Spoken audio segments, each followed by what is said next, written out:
여러분 속담 중에 이런 말 들어보셨죠? 10년이면 강산이 변한다. 들어보셨어요? 10년이 지나면 영원히 변하지 않을 것 같이 커다란 강과 산도 그 모양이 달라지듯이 세월의 흐름에 따라 변하는 것이 있다. 라는 것을 말할 때 10년이면 강산도 변한다라는 말을 써요. 그런데 언제부턴가 이런 세상의 변화가 10년은커녕 이제는 하루 이틀 단위로 급변하는 시대가 되었습니다. 자고 일어나면 새로운 신기술이 개발되고 또 새로운 사건과 사고들이 터집니다. 뭐 전쟁이 났대요. 누가 죽었대요. 테러가 났대요. 뭐 이런 일들도 갑작스럽게 쏟아져 있기도 합니다. 이런 경우도 있어요. 동네에 있던 건물이 출근길에 보니 사라져 버린 거예요. 새로운 공사를 하기 위해서 건물을 무너뜨린 거죠. 근데 별로 시간이 된 것 같지도 않은데 어느새 새로운 건물이 지어져서 다른 사람들이 왔다 갔다 하기 시작해요. 그러니까 건물이 무너지고 건물을 허물고 다시 짓는 것도 눈 깜짝할 사이에 짓는 세상이 되어버렸어요. 근데 이렇게 눈에 보이는 변화라면 그래도 괜찮을 텐데 눈에 보이지 않는 정보화 기술, 과학기술의 변화로 인해서 이전에 우리가 알고 있던 가치나 생각들, 지식들이 별 쓸모없는 것 취급받을 때가 있습니다. 특히 우리 어린 친구들은 잘 모르겠지만 작년 말에 인공지능 AI 챗 GPT-3가 발표돼서 세간의 이목을 집중시켰어요. 가히 혁신이었습니다. 그런데 곧이어 몇 개월 지나지 않아서 업그레이드된 챗 GPT-4가 출시되었습니다. 그러니까 이제 수십 년에 걸쳐서 AI 인공지능을 연구했던 사람들이 채 결실을 맺기도 전에 챗 GPT-3, 챗 GPT-4가 나오면서 폭발적인 변화를 일으켜버리니 그 전에 연구하던 분들은 자기들이 연구한 결과가 모두 다 수포로 돌아가는 경우도 있다고 이야기를 들었어요. 그런데 놀랍기는 아직 이릅니다. 왜냐하면 이제 챗 GPT-4 그리고 5, 6 계속해서 발달하게 될수록 AI 서비스들이 넘쳐날 것이고 앞으로 인류는 학습하는 방식 그리고 생활 방식뿐만 아니라 직업까지 대대적으로 변화하게 될 것이기 때문에 그래요. 그래서 여기서 불안함이 발생하는데 어떤 불안함이냐면 이 빠른 변화에 빠르게 적응하는 사람이 있는 반면에 빠른 변화에 빠르게 적응하지 못하는 사람이 있을 것입니다. 이게 우리를 불안하게 하는 요소가 될 거예요. 그러니까 빠르게 변화하는데 빠르게 적응하는 사람과 그리고 적응하지 못하는 이 부적응의 이 격차가 우리가 겪고 있는 빈부격차 이상의 커다란 삶의 격차를 만들어내게 될 것입니다. 그래서 이런 인공지능이 개발되면 편하겠다, 좋다, 기대되는 부분도 있다라고 말하는 사람들도 있는 반면에 매우 걱정된다, 위기감이 든다라는 사람들도 있습니다. 이처럼 세상은 정말 빠르게 변합니다. 여러분들에게 질문 드리겠습니다. 여러분들은 이렇게 빠르게 변하는 시대 속에서 정말 안전하십니까? 그리고 여러분들은 혹시 불안하시다면 어떤 불안한 마음을 가지고 계십니까? 그러니까 우리는 생존하기 위해서 빠르게 변화하는 것에 적응을 해야 하는데 그것에 적응하지 못하고 어떤 기술을 또 어떤 지식들을 습득하지 못하면 거기서 누락될까 봐 우리는 많은 두려움을 갖게 됩니다. 여러분 그때가 어느 때인지 아십니까? 우리가 우리의 한계를 경험하게 되는 때예요. 그때 우리에게 위로를 주시는 말씀이 바로 우리가 오늘 읽은 본문 말씀입니다. 오늘 성경 말씀에는 교회를 다니지 않는 분들에게도 익히 잘 알려진 이야기, 돌아온 탕자 이야기가 기록되어 있어요. 우리 어린 친구들 들어봤어요? 돌아온 탕자 이야기. 이야기는 이래요. 멀쩡하게 건강하게 살아계신 아버지를 찾아가 한 아들이 아버지가 돌아가셨을 때 받게 될 유산을 내게 주십시오 라고 이야기를 합니다. 이 불효막심한 아들은 아버지의 유산을 다 받아서 아버지를 떠나서 멀리 갔습니다. 하지만 이런 이야기의 결말이 늘 그렇듯이 그 아들은 가지고 있던 모든 돈을 어떻게 했을까요? 다 탕진해버렸어요. 이제 빈털털이 거지가 되었습니다. 그리고 거지꼴이 된 아들이 그제서야 자신의 잘못을 깨닫고 드디어 아버지에게 돌아옵니다. 이것이 우리가 알고 있는 돌아온 탕자 이야기의 줄거리예요. 그래서 우리가 줄여서 뭐라고 말하냐면 돌탕이라고 그래요. 돌탕.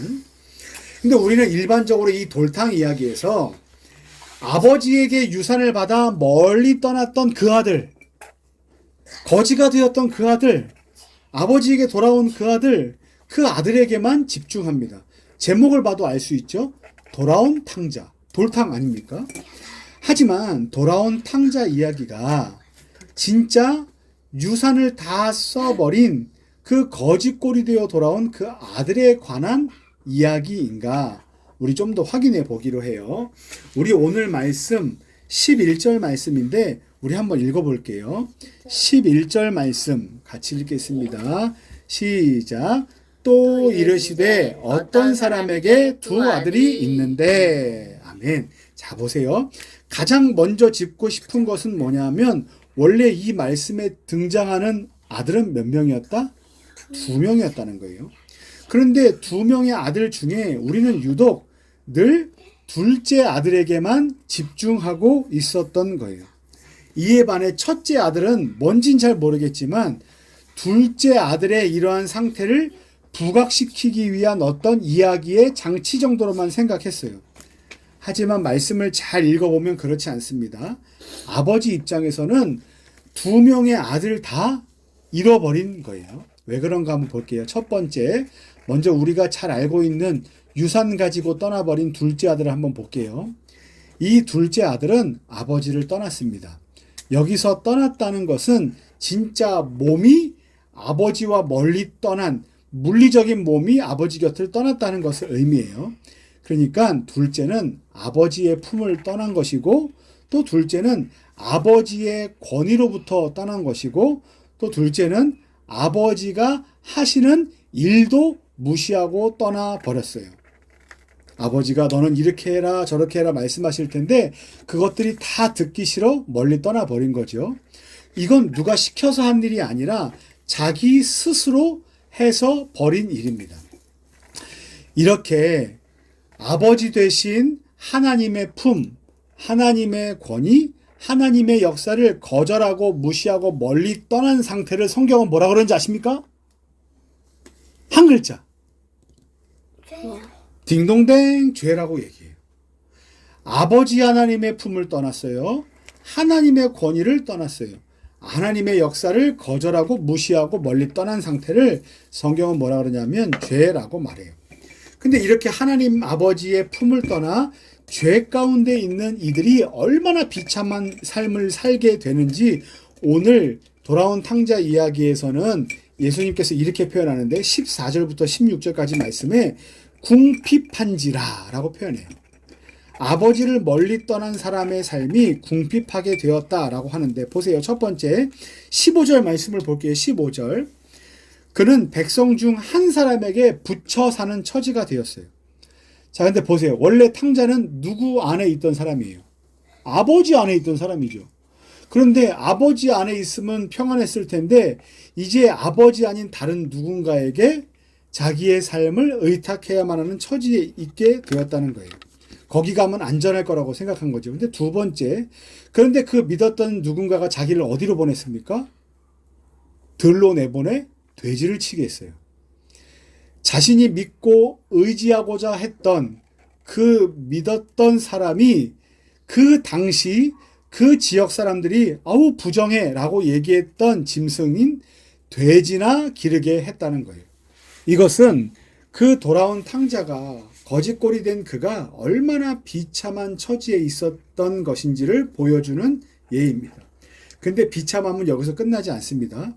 그가 얼마나 신박했던지 먹을 것이 없어서 돼지에게나 주었을 만한 열매로 밥을 먹겠다. 배를 채우겠다 결심합니다.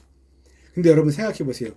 결심한 대로 이루어지면 그나마 다행인데 결심했는데 그 결심한 바가 이루어지지 않으면 어떻게 될까요? 속상하겠죠. 자, 보세요. 더 기가 막힌 건 그가 그걸 먹고자 결심했지만 정작 그것조차 그에게 주어지지 않았다. 그는 계속 굶주린 상태였다. 이것을 저는 성경을 보면서 이렇게 표현하고 싶어요. 그 인생이 당시의 사람들이 부정하게 여겼던 되지만도 못한 상황이었다라는 거예요. 여러분, 이건 엄청나게 비참한 거예요. 이게 뭐라고요? 아버지와 멀리 떨어져 살기를 원했던 죄인의 비참한 영적인 상태를 의미합니다. 그런데 죄인은요, 자기의 자리에서 자기의 삶을 스스로 돌이키거나 역전시키거나 회복시킬 수 없어요. 왜냐하면 죄인이기 때문에 그렇습니다. 근데 둘째 아들만 그랬던 게 아니라 첫째 아들도 그래요. 볼게요. 아버지가 집을 나갔다가 돌아온 둘째 아들에게 아버지가 온갖 좋은 것을 베풀어 주자 첫째 아들이 어떻게 됐을까요? 화가 났어요. 그는 아버지에게 이렇게 대들었습니다. 아버지, 내가 여러 해 아버지를 섬겼는데 나도 아직 그런 대우를 받아본 적이 없습니다. 그런데 동생이 뭘 잘했다고 그 동생에게 그런 대접을 해주십니까? 라고 불만과 불평하기 시작했어요. 억울했겠죠. 그가 얼마나 억울했으면 아버지에게 그렇게 얘기했겠습니까? 그런데 첫째 아들은 아버지의 말이라면 다 지키는 아들이었던 겁니다. 스스로 생각할 때도 모든 걸 다 잘했어요. 그러니 아버지가 하는 이 모든 행동이 얼마나 억울하게 느껴졌겠습니까? 그런데 이와 같은 행동을, 이와 같은 첫째 아들의 상태를 제가 보는 ESV 스터디 성경에 주에 이렇게 달려 있어요. 첫째 아들에 대한 설명인데 이렇게 달려 있습니다. 첫째 아들 그는 아버지와 함께 사는 것을 즐거움 없는 예속의 세월로 여겼다라는 거예요. 자, 보세요. 둘째 아들은 아버지 품을 멀리 떠났어요. 그래서 비참하게 살았어요. 그러면 괜찮다. 왜냐하면 자기가 잘못한 것 때문에 그렇게 멀리 떠났기 때문에 그 대가를 받았으니까 그건 괜찮아요. 그런데 지금 이 아버지는 이 아들과 늘 함께 했거든요. 근데 이 아들은 그런 아버지와 늘 함께 살았음에도 불구하고 그 마음 가운데 즐거움이 하나 없는 그냥 누군가에게 속박된 삶을 살았던 것이다 라고 표현하고 있는 거예요. 비록 몸이 아버지와 함께 있었지만 아버지로부터 오는 아버지 안에서 누릴 수 있는 모든 즐거움과 유익을 이 사람은 단 한 번도 누린 적이 없었다라는 거예요. 뭘로 알 수 있습니까? 아버지, 저에게는 그런 걸 베풀어 준 적이 없잖아요 라고 얘기하잖아요. 그러니까 이 사람은 한 번도 그 기쁨을 누려본 적이 없는 거예요. 늘 뭐만 해왔습니까? 아버지가 시키는 일을 열심히 지키는 것으로만 자기 삶의 본분을 다했어요. 이게 누구를 두고 하는 얘기일까요? 바리새인과 서기관들을 두고 하는 얘기입니다. 이 질문에, 그러니까 이 탕자의 비유, 앞에 보면 또 다른 비유들이 있는데 이 비유를 말씀해 주신 이유가 바리새인과 서기관들이 예수님께 질문했던 내용 때문에 이러한 그 얘기들이 나온 거거든요. 그러니까 그들에게 예수님께서 하고 싶으셨던 말씀이 있으셨던 거예요. 너희는 늘 하나님을 믿고 그분의 율법을 완전하게 준수했어.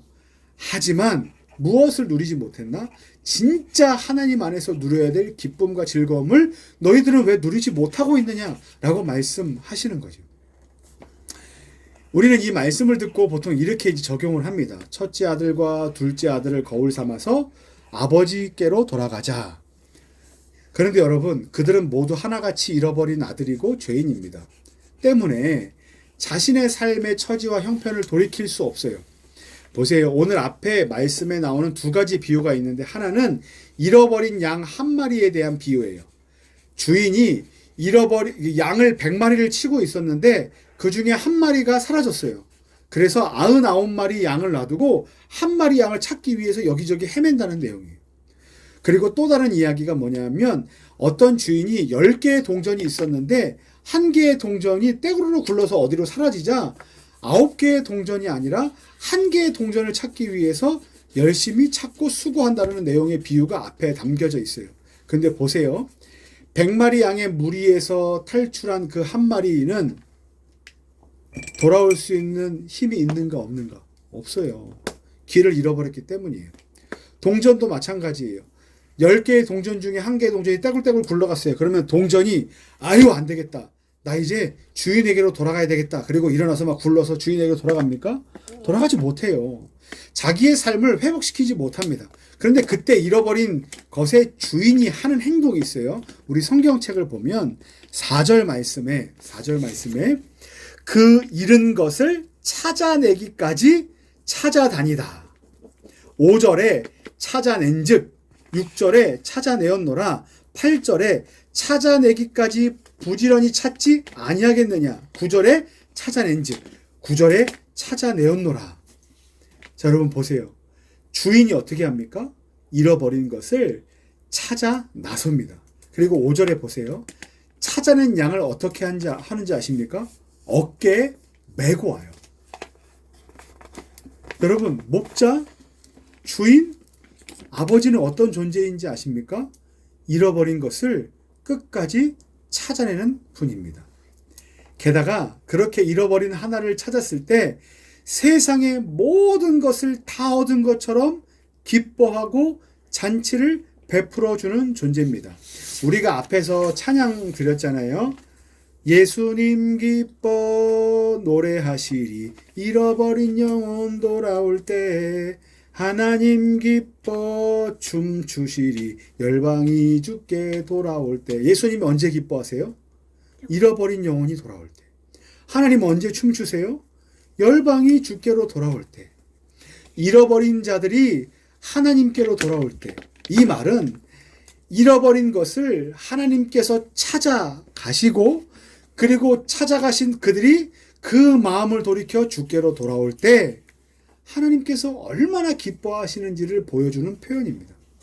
그러니까 오늘 말씀에 보면 아버지가 둘째 아들이 돌아올 때 이렇게 표현해요. 20절 말씀에 아직도 거리가 먼데 아버지가 그를 보았다라는 건, 그가 돌아오는 것, 그것이 멀리서 돌아왔다는 것을 얘기하는 것이 아니라, 아버지는 그 멀리서도 아들이 오고 있다는 것을 확인하는 것처럼 날마다 그 자리에 서서 그 아들이 돌아오기를 바라고 있었다는 거예요.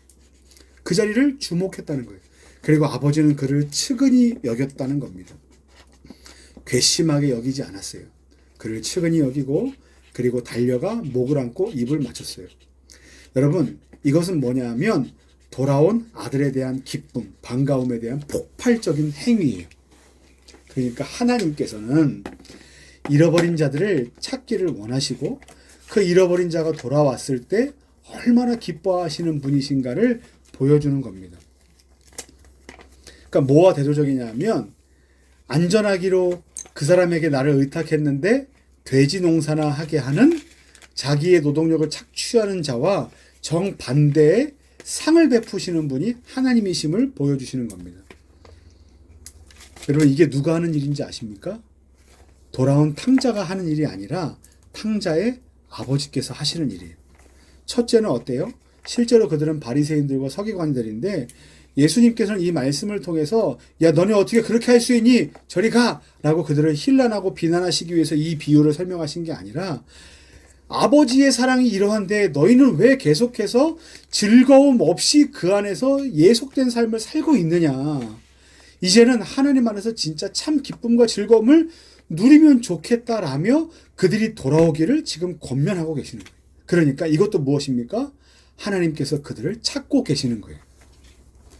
그들은 열심과 그리고 능력과 그리고 의지를 발휘할 수 없지만, 하나님 아버지는 하나님의 열심과 하나님의 찾아내심을 통해서 어떻게 하실 수 있습니까? 첫째와 둘째를 그 원래의 자리, 하나님 아버지의 품으로 돌이키실 수 있는 분입니다. 그래서 오늘 이야기의 주인공은 둘째 아들도 아니고요, 첫째 아들도 아니고 누굽니까?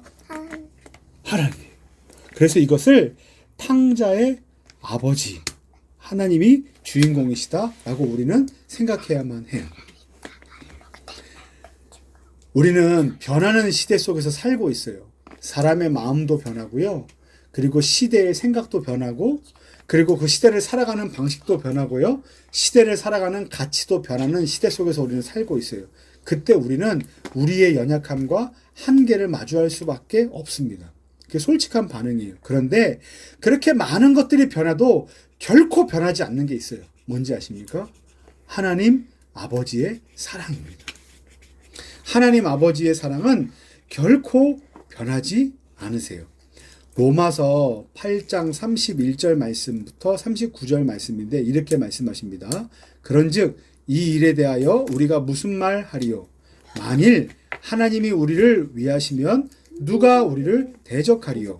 자기 아들을 아끼지 아니하시고 우리 모든 사람을 위하여 내주신 이가 어찌 그 아들과 함께 모든 것을 우리에게 주시지 아니하겠느냐? 누가 능히 하나님께서 택하신 자들을 고발하리요? 의롭다 하신 이는 하나님이시니 누가 정죄하리요? 죽으실 뿐 아니라 다시 살아나신 이는 그리스도 예수시니 그는 하나님 우편에 계신 자요 우리를 위하여 간구하시는 자시니라. 잘 들으세요. 누가 우리를 그리스도의 사랑에서 끊으리요? 환난이나 곤고나 박해나 기근이나 적신이나 위험이나 칼이라. 여기서 환난은 어려운 일에 대한 이 앞으로 나오는 모든 것에 대한 그 축약어인데 그 뒤에 뭐가 나옵니까? 곤고, 박해, 기근, 적신. 적신은 벌거벗음이에요. 그러니까 누군가로부터 핍박을 받고 그리고 기근, 굶주리고 옷을 입을 옷이 없어서 헐벗고 위험 가운데 칼 가운데 전쟁의 위협 가운데 있을지라도 기록된 바 우리가 종일 주를 위하여 죽임을 당하게 되며 도살당할 양같이 여김을 받았나이다 함과 같으니라. 그러나 이 모든 일에 우리를 사랑하시는 이로 말미암아 우리가 넉넉히 이기느니라. 그러나 이 모든 일에 우리를 사랑하시는 이 누구십니까? 하나님이세요. 그리고 그 일을 이루신 예수님이십니다. 그리고 날마다 우리 가운데 변호하시고 우리에게 은혜를 허락하시는 성령님이 우리와 함께 계시기 때문에 우리가 이와 같이 죽음의 위협 앞에서도 넉넉히 이길 수 있다라는 겁니다. 여러분, 세상은 너무나 빠르게 변합니다. 그리고 그 변화하는 세상 속에 다 우리는 적응하기를 원하지만 뭔가 뒤처질 것 같은, 알지 못하고 그리고 갖지 못했기 때문에 뭔가 뒤처지고 도태되고 생존하지 못할 것이라는 두려움 가운데 우리는 놓여 있습니다. 그런데 여러분, 그 수많은 것이 변하는 시대 속에서 변하지 않는 한 가지, 하나님의 사랑이 있어 우리는 넉넉히 이길 수 있습니다. 사랑하는 성도 여러분, 바라기는 많은 것이 변해서 두려움이 가득한 이 시대를 결코 변하지 않는 하나님의 사랑으로 여러분들이 넉넉히 이겨내기를 예수님의 이름으로 간절히 축원합니다.